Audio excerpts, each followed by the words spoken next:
Vem, o espírito não quer falar nada. Ele, já é uma estratégia dele. Ele não quer falar porque ele sabe que pode haver ali um diálogo, uma conversa, uma coisa qualquer que vá fazer com que ele mude o modo de agir. Ele não quer. Então, ele vem e não quer falar nada. E aí o doutrinador pode perguntar alguma coisa. Se ele notar pela vibração do espírito, por gestos que ele esteja fazendo, que ele está com raiva, que ele está ali se contendo, ele pode perguntar, depois daquela saudação inicial, né, ele pode perguntar, mas, meu irmão, por que você não quer falar? Você está com raiva?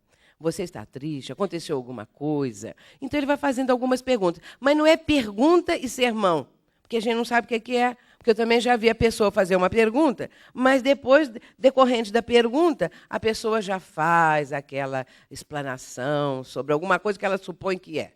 Não é? Então, pergunta e dá um tempinho. Porque é muito difícil uma pessoa ficar calada quando a pergunta atinge um ponto fraco dessa pessoa. Não é? Então, ela não aguenta. De repente, ela fala qualquer coisa.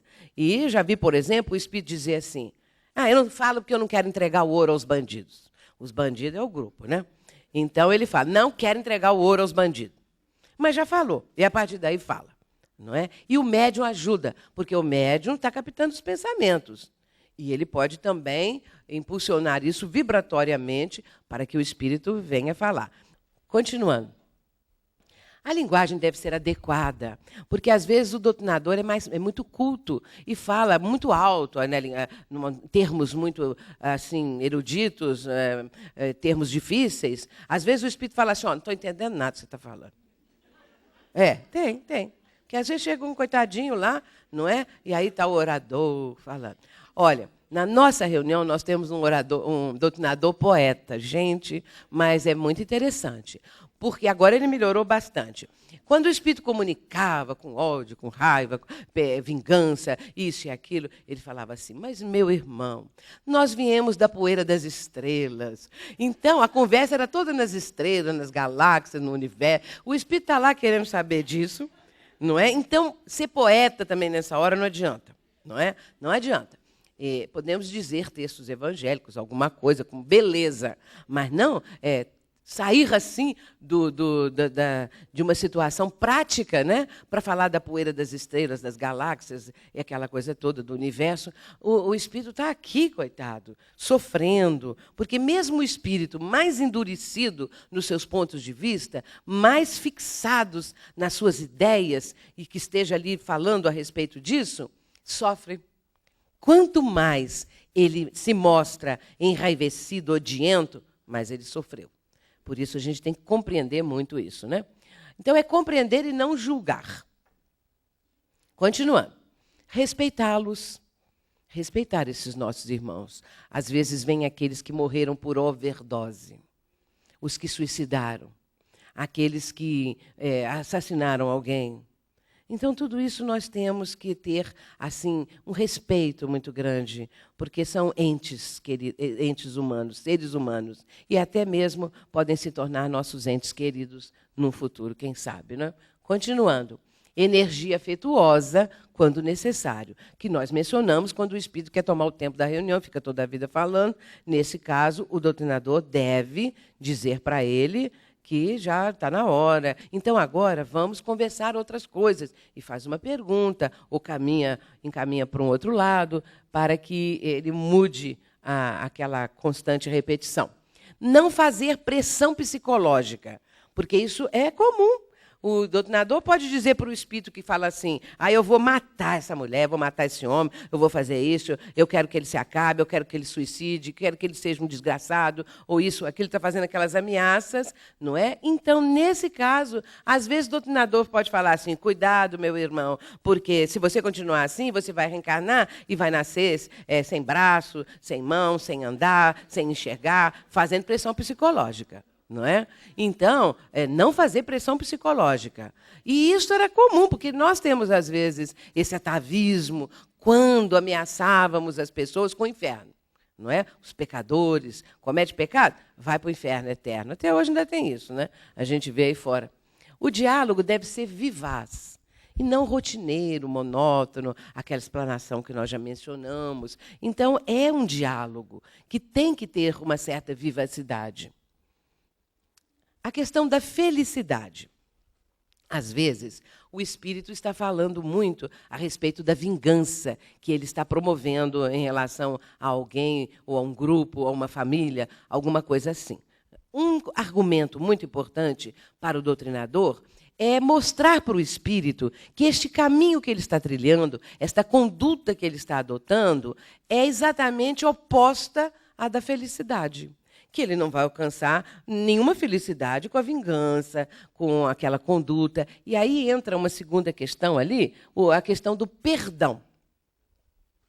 É comum que se comunique o espírito falando dessa vingança, a coisa toda, e aí o doutrinador, perdoa, meu irmão. A última coisa que a gente deve falar é perdão.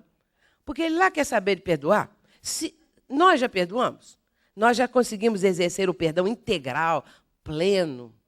Nós precisamos, às vezes, raciocinar muito para perdoar, não é? Então, como é que nós vamos dizer para um espírito que está naquela situação assim, perdoa, meu irmão? Sabe o que ele pode dizer? Como disse na nossa reunião, eu queria ver se fosse você. Sabe o que ele fez comigo?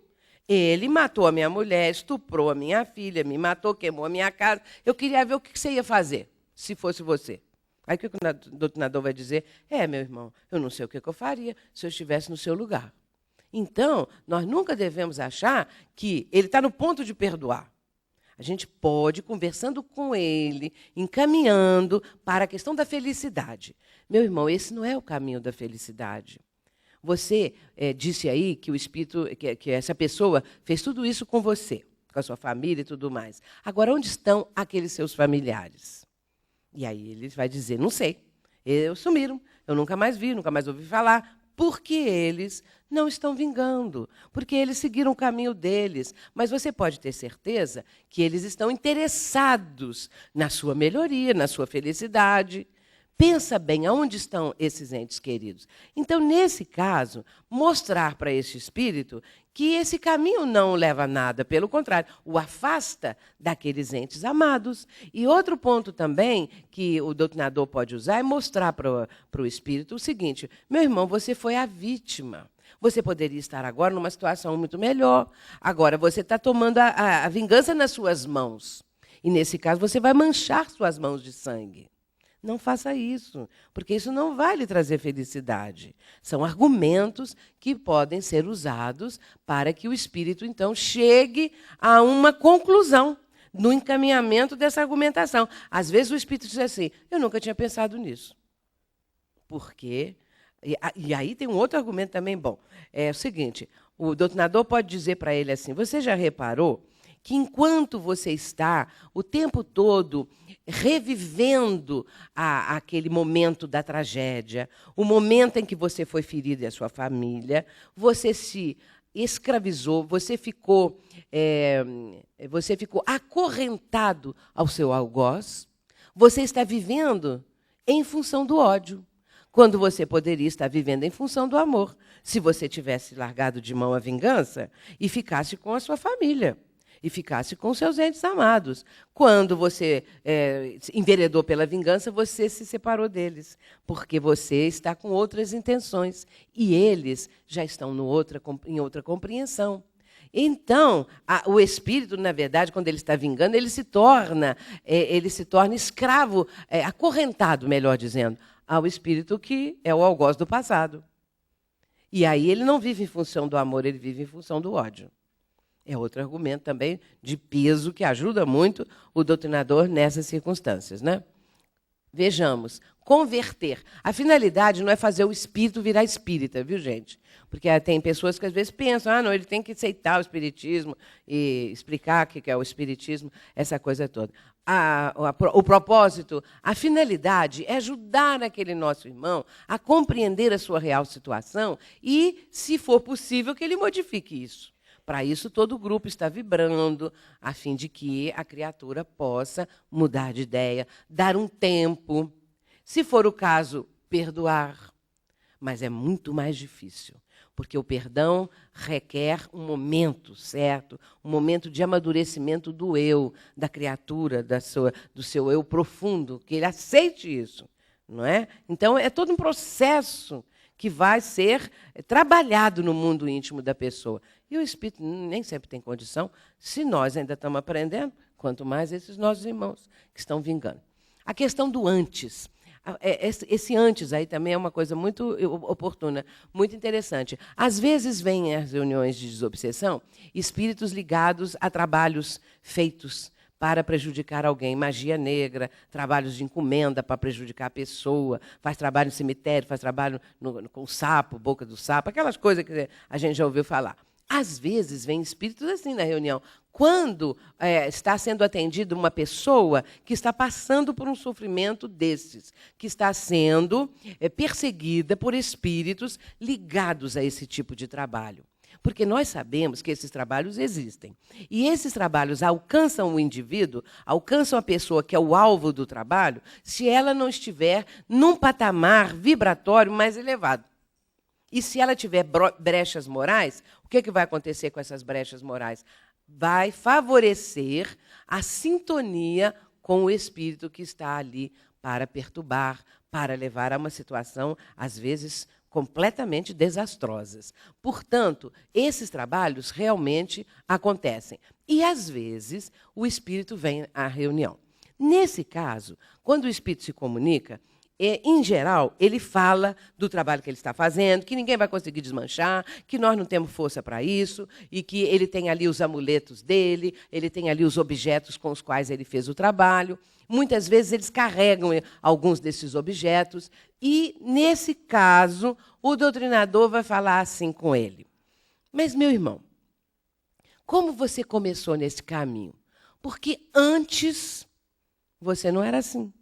Antes você não fazia esse tipo de trabalho. O que te levou a fazer isto? Antes era outra coisa. Então, o antes é para lembrar que antes, falando com o espírito, né, ele não era daquele jeito, porque teve um momento que ele começou. Por que ele começou? E aí atinge o ponto nevrálgico da questão. O espírito vai dizer, eu não quero falar disso. Não quero falar do meu passado. Aí o doutrinador vai ver que ele acertou. Ali está a ferida, que necessita, naquele momento, ser tocada, para que possa haver a catarse. E aí o doutrinador pode dizer para ele assim, meu irmão, antes você não fazia isso. Nós compreendemos que você deve ter sido muito machucado, muito ferido. Talvez você traga aí uma chaga aberta no peito, mas nós respeitamos muito isso. Ele vai dizer, não, eu não sofro nada, que não sei o quê, eu sou de pedra, eu tenho uma pedra dentro do peito, eu sou muito frio. E vai dizendo uma porção de coisa, mas a gente sabe que não é assim. Então, o antes também é muito bom, falar com o espírito. O que te levou antes você não fazia isso? E respeitando sempre, não é, a sua condição. Dosar a verdade. Esses são aqueles casos de espíritos que chegam e não sabem que morreram, né? Não sabem que desencarnaram. Isso é muito comum nas reuniões, não é? Vem o espírito e fala, não sei o que está acontecendo, minha mulher não me ouve, botou outro homem lá dentro de casa, a minha família não ouve, estão acabando com o meu dinheiro, tem outra pessoa na minha empresa, eu não sei o que está acontecendo. O espírito pode falar uma porção de coisa que vai mostrar que ele não tem noção que já está no mundo espiritual, que desencarnou. Então, a gente sabe que o doutrinador tem que ter um certo cuidado, para que ele não diga de chofre assim, para o espírito, para não matar o espírito de susto. Então, tem que ter cuidado, né? Então, tem que ter cuidado, então vai falar com o espírito, assim, tal, mas vai dizer, é importante. Agora, às vezes existe o caso que o doutrinador nota que nem precisa falar. Às vezes pode dizer para ele, olha, meu irmão, aqui você está sendo ajudado, se ele está sofrendo, né? Aqueles momentos do final, né? Da desencarnação. Então, vai receber ali uma ajuda e vai ser levado. Mas, na grande maioria dos casos, nós podemos falar com o espírito, claro que fazendo uma preparação. E aconteceu, na nossa reunião, um caso muito interessante. Nosso dirigente da reunião, uma pessoa assim, fantástica, que ficou dirigindo a reunião há mais de 30 anos, porque a gente não queria que ele mudasse. Ele sempre queria sair e nós não queríamos. Ele queria assim, vamos colocar outro. Quando havia eleição de diretoria, eu vou deixar, então, agora o cargo para que a nova diretoria queira recomendar talvez uma outra pessoa e tal. Aí o grupo todo, não, só vai ficar e tal. E aí ele ficou, e uma pessoa maravilhosa. Muito bem. Então, nesse caso, um dia, ele falou comigo assim, que nós tínhamos uma senhora na reunião, espírita de berço, de família e tudo mais, muito estudiosa, e que ficava ali, não tinha assim, uma função. Ele falou comigo assim, o que eu achava que ele convidasse essa senhora para ser doutrinadora. Eu falei, que ótima ideia e tal. Ele falou com ela gostou muito, e combinou-se o seguinte, que na primeira reunião que ele visse que um espírito que estava comunicando tinha condições para que ela doutrinasse, um espírito com mais facilidade no caso que ele estava apresentando e tal, que ele fizesse um sinal para ela começar. E logo no imediato, na reunião seguinte, o primeiro espírito que comunicou não sabia que tinha morrido. Então ele falou tudo aquilo que eu disse agora mesmo, não é, da mulher, da empresa, aquelas coisas todas. E ele fez um sinal para ela, ela começou a conversar com ele. E ela sabia que tinha que fazer uma preparação para dizer que ele tinha desencarnado. Então ela começou a falar com ele com cuidado, foi falando, mas ela nunca chegava lá nos finalmente. Ela ficava falando, preparando e tudo, e já estava prolongando. De repente, ela virou para o grupo e falou assim, já posso dar a notícia? Sim. Agora, para não rir foi difícil. Não é? Todo mundo tem vontade de rir, né? Com essa... então dá logo a notícia e acaba logo com isso. Pronto. Aliviar o sofrimento do espírito, né? Então, o nosso propósito também é esse, aliviar. Quando o espírito vem estar sofrendo, sentindo aquelas dores de às vezes foi assassinado, alguma coisa trágica, né? Então, nós vamos falar dos médicos que estão presentes, do socorro que ele está sendo apresentado e tal. E eu coloquei ali a questão da mãe. Isso é muito interessante, que às vezes o doutrinador fala assim com o espírito, mas, meu irmão, pense na sua mãe. Aí o espírito vai dizer assim, por quê? Ela era pior do que eu? Eu fiquei assim por causa dela? Então, nem sempre a mãe é uma mãezinha boa, né, que a gente deve citar. Então, não diga lá, mãe, e a sua mãe? Não diga para o espírito. Diga assim, e os seus entes queridos? Tem aí do seu lado alguns entes queridos ou um ente querido. Aí ele vai dizer, é a minha mãe. Tudo bem, é meu pai, é um irmão, é um filho, é alguém. Aí ele diz... Não é? Então, ter cuidado para não mencionar a mãe, porque a mãe pode ter levado o filho a ficar nessa situação.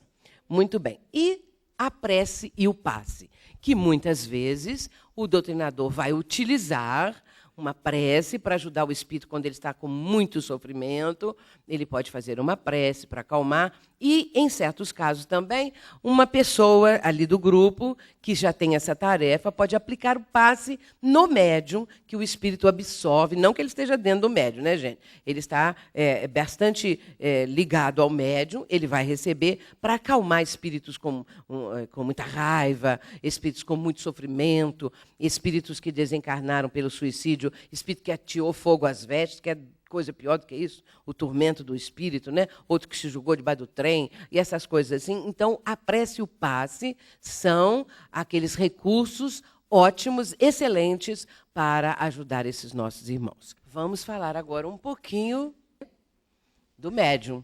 Os requisitos básicos relacionados com o desempenho do médium na reunião.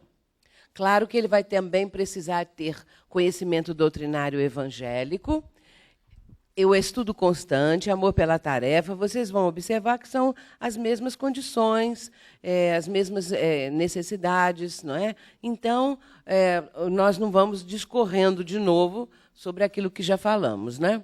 Em seguida, desenvolvimento da autocrítica. Esse é um ponto muito importante relacionado com os médiuns, porque nem sempre os médiuns têm o hábito de fazer uma autoanálise. E é muito importante que eles observem o próprio desempenho no momento das comunicações mediúnicas, de que forma estão direcionando a sua faculdade, a prática, como estão exercendo. Isso é da maior importância. Então, eles precisam ter essa autocrítica e jamais julgar que somos infalíveis. Porque, às vezes, a gente vê pessoas que julgam que nunca falham, que nunca erram, que são médiuns de espíritos evoluídos e que tudo o que dizem é autêntico, é verdadeiro. E, no entanto, nós temos que ter muito cuidado quanto a isso. E o espírito Erasto recomenda, no capítulo 20 de O Livro dos Médiuns, o seguinte: é preferível recusar 10 verdades do que aceitar uma única falsidade, uma só teoria errônea. Então, é preferível recusarmos, até mesmo o que for verdade, se tivermos alguma dúvida quanto a isso, porque aquilo que é verdade, mais adiante aparece, se impõe. Enquanto que, se aceitarmos uma falsidade, uma mistificação, uma coisa desse tipo, e fica muito difícil se nós, ao aceitarmos isso, mudarmos a nossa prática mediúnica e deixarmos-nos levar por uma novidade qualquer que surja. Então, é preferível recusar, se nós tivermos dúvida, e, mais adiante, se for autêntica a mensagem, se for autêntica a advertência, a mensagem vai se impor. Então, nós devemos ter muito cuidado. Buscar a sua melhoria íntima na sua vivência e mantendo a fé raciocinada, bem estruturada, cada vez mais, para que tenha um desempenho mediúnico sempre com uma progressividade de aprimoramento, que é o que nós todos desejamos. O razoável equilíbrio psíquico e emocional, que também já mencionamos. A aceitação dos próprios erros e evitar os melindres. Nós temos que aceitar que erramos, porque não somos perfeitos. Se nós imaginássemos, nós médiuns, que temos essa perfeição, que somos infalíveis, nós já estamos no caminho da fascinação, no caminho aberto para a mistificação e tudo mais. Nós todos erramos. Nós não somos perfeitos. Nem Chico Xavier era, não era um médium infalível, como Divaldo, como eu, como qualquer médium. Então, nós todos somos falíveis, temos áreas de engano, temos qualquer tipo de erro que possa acontecer, filtrar num dado momento em que não estamos tão bem, de uma forma diferente daquela que o espírito está transmitindo. Então, são cuidados. Se o médium se autoavaliar, se o médium tiver essa autocrítica, isso é positivo. Não é a dúvida, será que sou eu ou é o espírito? Não, não é essa a dúvida. É a autoanálise das mensagens que recebe. Deixa eu ver se essa mensagem aqui está bem, deixa eu observar, e vai analisar, vai procurar saber. Alguma coisa que aconteça que ele tenha dúvidas, pergunte a alguém. Nós devemos fazer assim. Então, é uma busca constante. E ninguém deve ficar, por isso, se sentindo diminuído, se sentindo humilhado. Eu recorro, muitas vezes, à competência, ao conhecimento, ao concurso do Divaldo, não é? Troco ideias, pergunto, peço ajuda a Raul Teixeira, a esses outros que têm um cabedal de conhecimentos, de experiência, de vivência, maior que a minha, mais sabedoria em determinados aspectos. Então, isso tudo é muito importante. E, às vezes, com um companheiro de trabalho, a gente está aprendendo também, porque o que ele pode nos dizer, o que ele pode trazer para nós também, nos enriquece. Nós trocamos isso todos os dias com os nossos companheiros. Disciplina. Disciplina. Sabemos que Emmanuel recomendou ao Chico disciplina 3 vezes, né, gente? Disciplina, disciplina e disciplina. Mas eu tenho sempre analisado essas 3 formas de mostrar sempre a mesma coisa, porém deve ser diferente. Eu ficava pensando, disciplina, disciplina, disciplina, não é só para... tem que ter disciplina 3 vezes. Não, tem algum significado. E, dentro da minha concepção, eu cheguei à seguinte conclusão, que Emmanuel está dizendo disciplina no primeiro estágio. Então, disciplina no primeiro estágio é a assiduidade, a tarefa, a pontualidade, a busca da melhoria, da transformação moral. A disciplina no segundo estágio é quando nós já estamos com a nossa fé mais trabalhada, mais estruturada, que já não temos mais nem necessidade dessa questão da assiduidade, porque já somos assíduos, responsáveis, essa coisa toda. Então, nós já estamos num outro patamar, também da compreensão, também da vivência, tudo isso. E no terceiro estágio é quando a gente já chegou num nível melhor, de sintonia com a espiritualidade, de autocrítica bem presente, dessa ideia que nós não somos infalíveis, do trabalho constante. Enfim, nós podemos imaginar 3 gradações de disciplina, cada uma mostrando o nosso progresso, a nossa condição. E educação mediúnica. A educação mediúnica ela é muito importante e o médium, quando ele participa dos grupos de educação da mediunidade, ele vai ser orientado no tocante ao controle das entidades comunicantes, Não é? O médium já sabe que ele não vai se jogar no chão, não vai se levantar, não vai dar murro na mesa, não vai deixar que o espírito diga palavras de baixo calão, ofensas ao doutrinador, às pessoas presentes. Porque o médium educado é a pessoa educada lá fora. Agora, se a pessoa lá fora também não é educada, tem uma vida assim, de uma forma leviana, ele traz isso para dentro da reunião mediúnica. E o espírito encontra campo para que ele possa também dizer palavrões, falar coisas que vá ofender o grupo, de maneira que o médium tem que ter essa educação mediúnica. É preciso que ele tenha isso. A gradação da passividade, quando ele está em sintonia com o espírito comunicante, tudo isso faz parte da educação mediúnica. E, sobretudo, ser educado lá fora para ser educado também no trabalho mediúnico. Ele deve procurar a sua aptidão dominante. Às vezes as pessoas acham, médiuns, né, que estão iniciando, a quem me dera ser um médium como Chico Xavier, escrever 412 livros, mas teve um preço. Será que nós estamos dispostos a pagar o preço, ou estaríamos? Ou seja, para escrever alguns livros mediúnicos, tem um preço. Agora, 400 e tantos, o preço é muito mais alto. Nós estamos dispostos a pagar? Um dia, os filhos de Zebedeu, que nada mais, nada menos eram João e Tiago, chegaram perto, aliás, a mãe dos filhos de Zebedeu, Maria Salomé, chegou perto de Jesus para fazer um pedido. E disse para Jesus: Senhor, eu gostaria que meus filhos, Tiago e João, sentassem no reino dos céus, um à sua direita, outro à sua esquerda. Como boa mãe, ela pediu tudo, o resto que ficasse para as beiradas, né? Ela já queria os dois melhores lugares, um para João, outro para Tomé, para Tiago, aliás. Então, Tiago ficava à direita e o outro ficava à esquerda. O que disse Jesus? Jesus não disse: que absurdo, como é que pode, que pedido. A resposta de Jesus, notável: mas estariam dispostos a beber do meu cálice? É o preço. Não é resposta assim? Não é maravilhosa? Estariam dispostos a beber do meu cálice? Mas Jesus depois vai acrescentar que eles sim beberiam, porque Jesus estava antevendo o sacrifício que iriam sofrer. Porque Tiago foi degolado.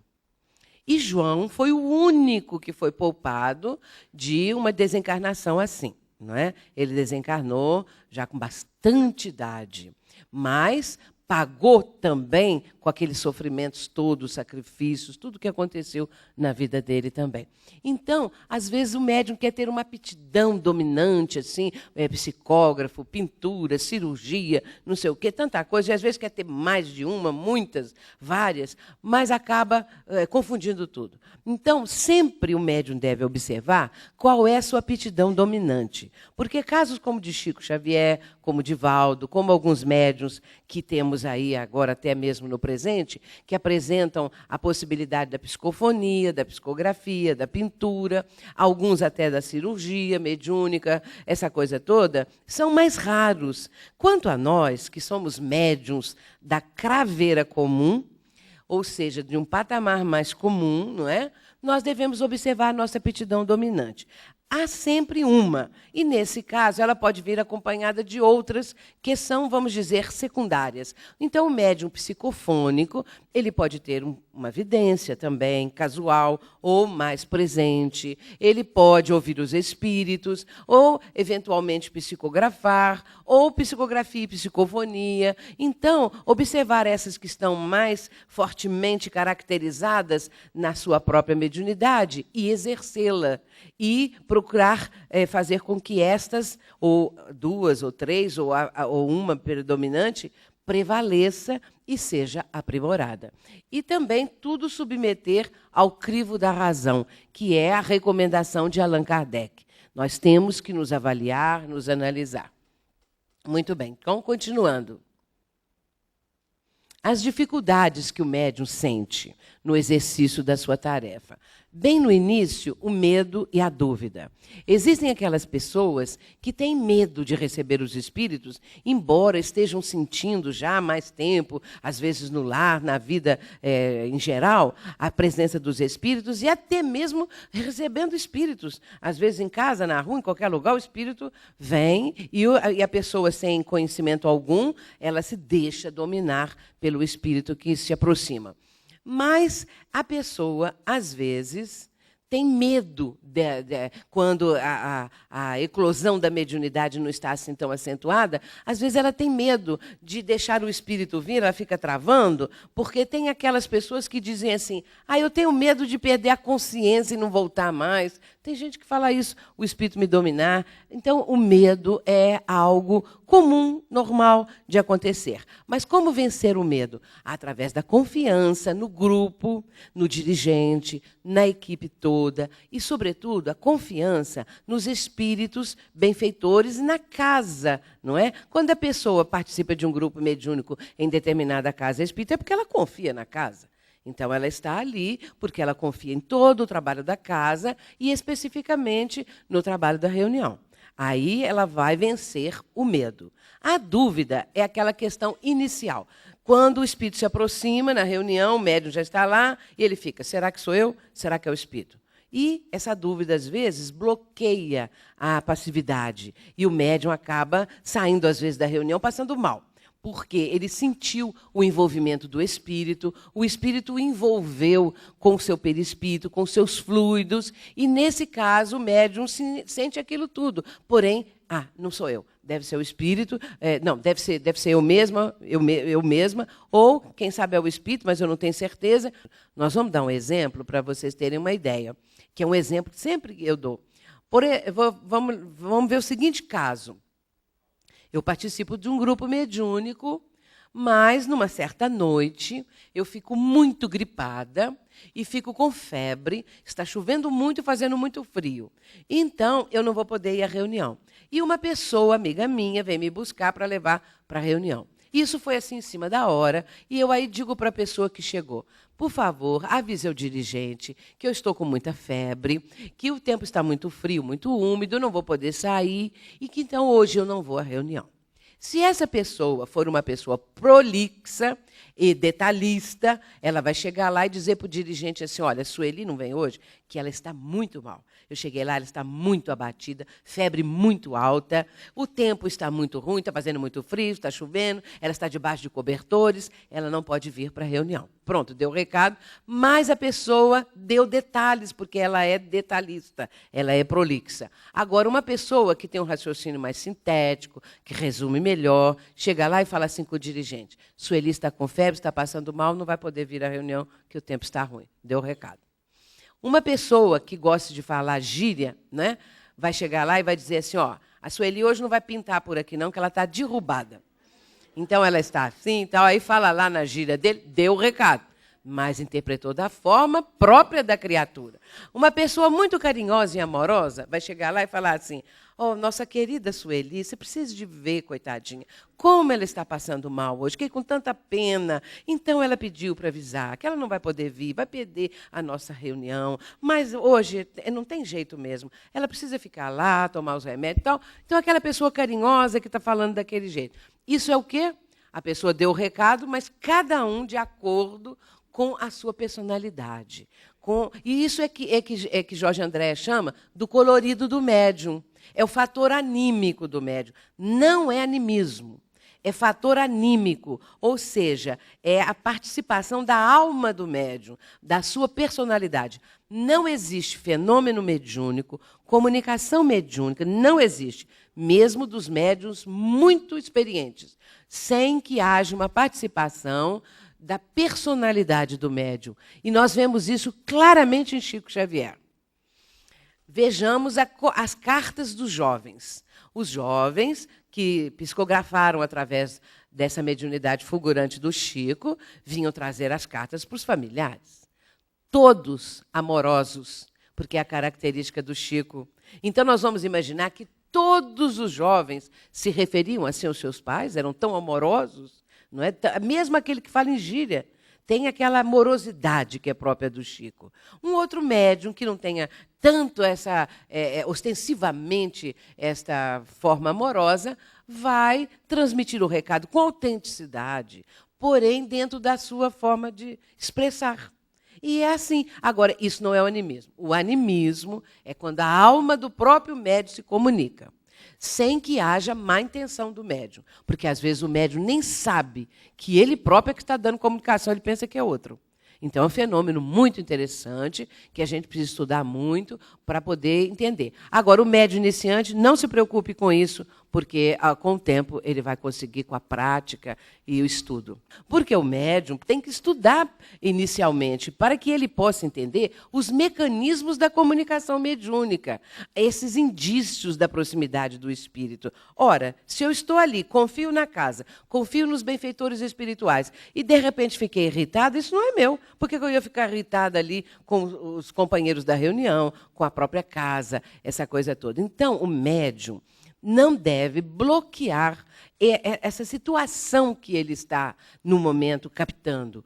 E deve dizer para si mesmo, não é? Eu confio na casa, eu confio na equipe espiritual, vou dar passividade. Mesmo que ele imagine que só vai dizer uma frase.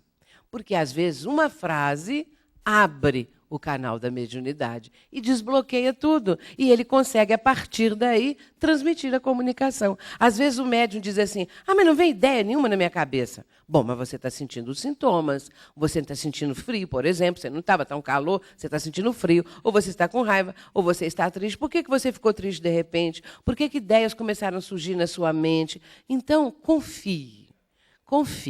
E deve dar a passividade para que a comunicação aconteça.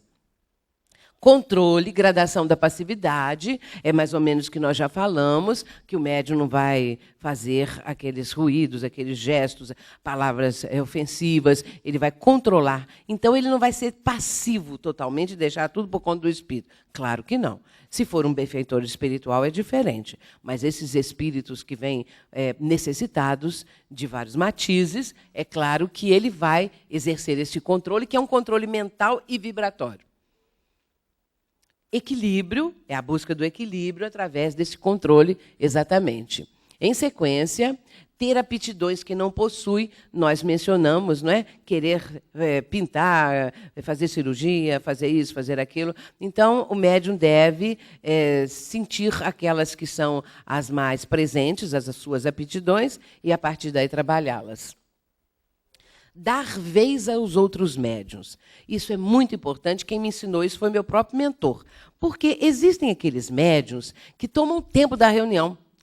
O médium recebe uma comunicação atrás da outra. Tem aqueles médiuns que não se contentam em receber uma comunicação atrás da outra, e quando o doutrinador está ali do lado doutrinando, conversando com o espírito, dialogando, aí ele recebe o guia para interferir na doutrinação, enfim, o médium quer monopolizar o trabalho. E o nosso mentor, há muito, muito tempo atrás, quando nós estávamos no começo, ele disse, sempre dar vez aos outros médiuns, porque todos precisam trabalhar, todos precisam crescer, todos precisam exercitar a mediunidade. Então, agora, depois com a prática, isso me valeu demais, porque quando eu comecei com um grupo que... Eu já estava no grupo há mais tempo, mas o grupo se renovou, porque com a saída de algumas pessoas que mudaram, outras adoeceram, qualquer outro motivo, vieram pessoas menos experientes. E, nesse caso, deixa as pessoas menos experientes, os médiuns, trabalharem para chegar a minha vez depois. Não quer dizer que, em determinado momento, eu não possa receber a primeira ou a segunda comunicação, mas, de maneira geral, deixa os outros médiuns, não é? Que eles vão trabalhando, depois chega a vez da gente. O médium mais experiente deve dar vez ao outro médium, ou seja, dar oportunidade aos médiuns presentes de trabalharem também. Então, isso vale para todos, não é? Porque se um fica monopolizando, fica mais tempo, nesse caso, alguns outros ficam prejudicados. Sono. Existem pessoas que vêm para o grupo mediúnico e, de repente, dormem. E, quando termina a reunião, a pessoa fala assim, naquela avaliação, não é? A pessoa fala assim, eu não sei nada do que aconteceu porque eu estava em desdobramento. E aí, o que aconteceu? Bom, eu não sei, não lembro de nada. Mas eu estava longe, eu não estava aqui, não estava presente. Então, o outro, lá um outro também diz, eu também não estava, eu estava longe. Então, ficou poucas pessoas na reunião. Os outros foram todos lá para fora, não se sabe para onde. Estavam dormindo. Porque o desdobramento não é assim. Quando a gente quer saber o que é desdobramento, leia lá, nos Domínios da Mediunidade, o médium Antônio Castro, que ali ele conta o desdobramento dele. Então, é diferente. Então, aquele sono é um torpor que, às vezes, a pessoa sente. E ela deve lutar para vencer, porque 5 minutos depois já passou. E a pessoa fica ótima.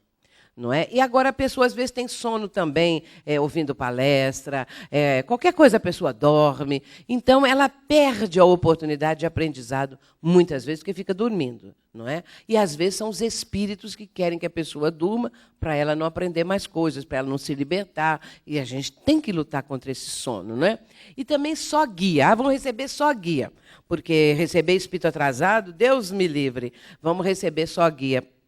Negativo, porque é com eles que nós aprendemos mais, nós precisamos trabalhar com esses nossos irmãos, os nossos médiuns que servem de parâmetro para nós, como Chico, né? O nosso querido Chico, Divaldo Franco, trabalham com espíritos obsessores, porque quanto mais experiente e quanto mais elevado é o médium, melhor ele tem condições de ajudar os necessitados. E ele não se contamina com a vibração, não se contagia com a vibração do espírito desequilibrado. Pelo contrário, ele vai agir como enfermeiro, vai agir paternalmente ou maternalmente para que esses nossos irmãos possam também ter uma ajuda, um amparo e serem libertados, beneficiados, encaminhados e tudo mais. Então, é importantíssimo trabalharmos com espíritos sofredores, com espíritos necessitados, porque o médium não desce do seu padrão vibratório. Ele acolhe o espírito sofredor, obsessor, necessitado, para envolvê-lo nos seus bons fluidos, porque assim este espírito estará sendo beneficiado. Agente de consultas. Isso está no Livro dos Médiuns, capítulo 25, item 273. Kardec diz que o médium deve evitar tudo que o transforme em agente de consultas, que isso significa ledor de buena dicha. Então, Kardec está dizendo que nós temos que evitar isto. Aqueles médiuns, por exemplo, que gostam de dar passes com o espírito, não é, mediunizados, o guia ali, aí já vai dar o passe na pessoa e tal, já fala baixinho para a pessoa, toma um chazinho tal, assim, assim, ou essa homeopatia, ou isso ou aquilo. Aí ele cria uma dependência na pessoa que na semana seguinte ou no mês seguinte pode falar com o guia que está ali também presente, né? Ah, meu irmão, estou passando mal disso, estou passando mal daquilo. É diferente do receituário mediúnico, viu? O receituário mediúnico é outra coisa que realmente é um trabalho bastante necessário, né, para as dores humanas. Então, é diferente. Eu estou falando do agente de consulta. E fica em casa também, não é? Quando morre um artista famoso, não tem muito disso por aí? Morre um artista famoso, morre alguém que todo mundo conhece. Daí, uma semana, tem muitos médicos já recebendo comunicação daquele que morreu, e aí, às vezes, recebem comunicações e dá para os parentes da pessoa. Agora, quando é uma pessoa famosa, vai para o Gugu, vai para o Silvio Santos, vai para esses programas assim, não é para falar, e eu sou kardecista. É a primeira coisa que eles falam, né? Eu sou kardecista e está ali com uma mensagem de um espírito que morreu tem uma semana de acidente, morreu afogado. Então, aí, completamente despreparada essa pessoa para esse tipo de trabalho, não é? Então, o médium estudioso mesmo, aquele que está nas hostes da doutrina espírita, ele é prudente e sabe que o espírito que desencarna assim, em uma semana, ele não tem condições de dar comunicação, mesmo porque essas pessoas estão absolutamente despreparadas para isso. Nós, às vezes, não estamos ainda tão preparados para a desencarnação, não é? Imagina. Médium principal. Também evitar essa coisa de ser a fulana é o médium principal da reunião.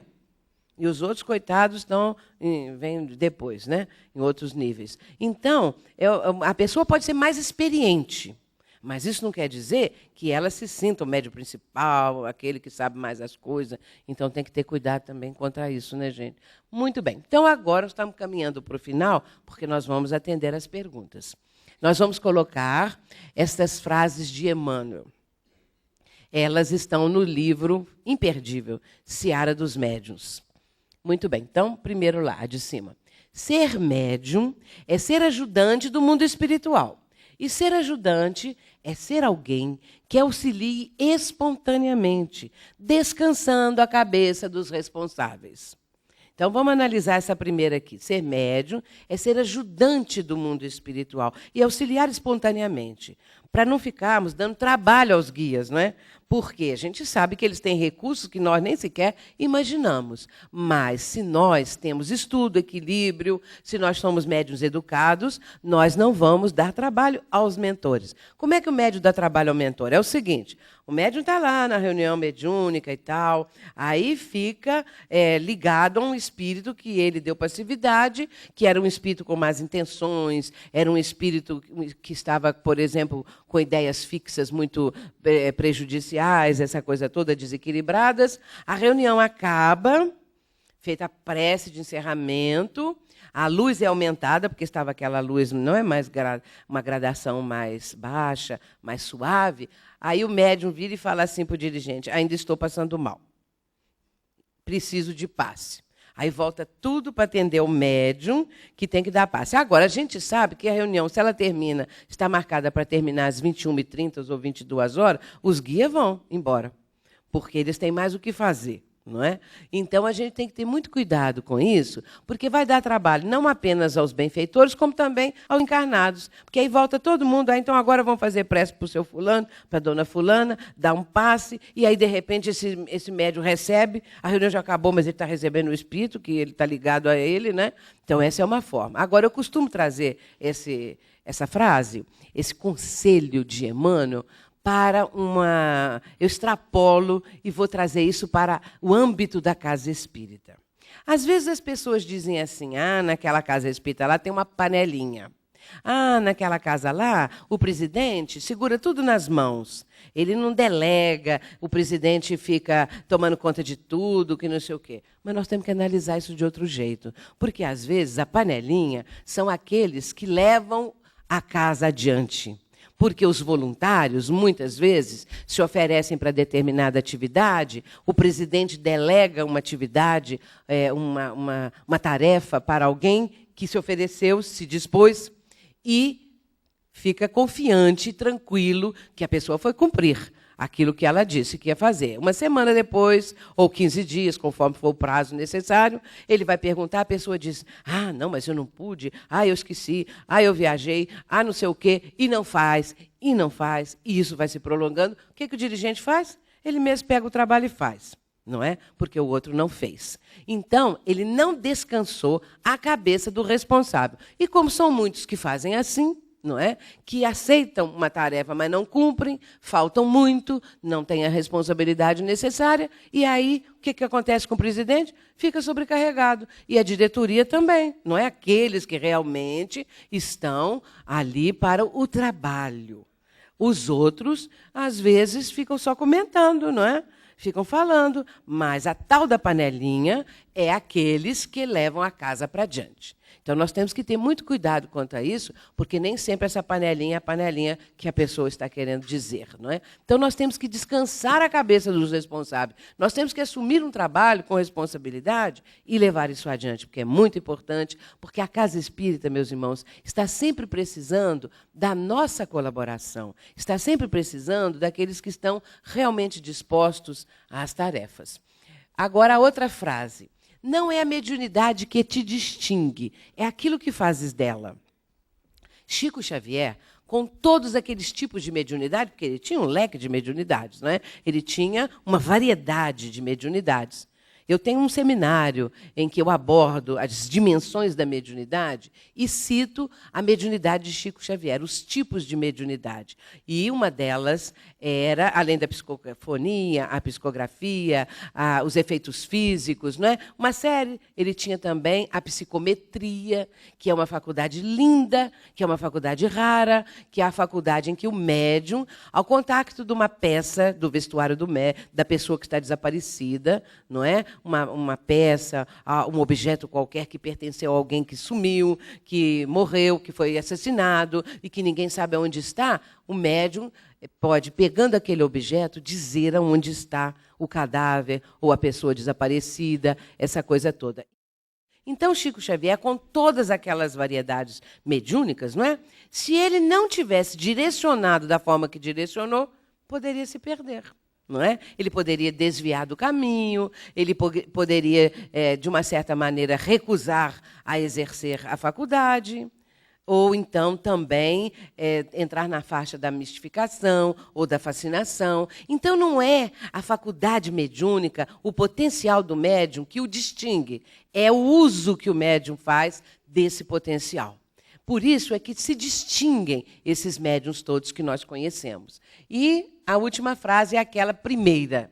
A mediunidade é ensejo de serviço e aprimoramento, resgate e solução, que nós apresentamos em primeiro lugar, porque é, para mim, a frase mais completa que define a mediunidade. Portanto, todas elas estão no livro Seara dos Médiuns, de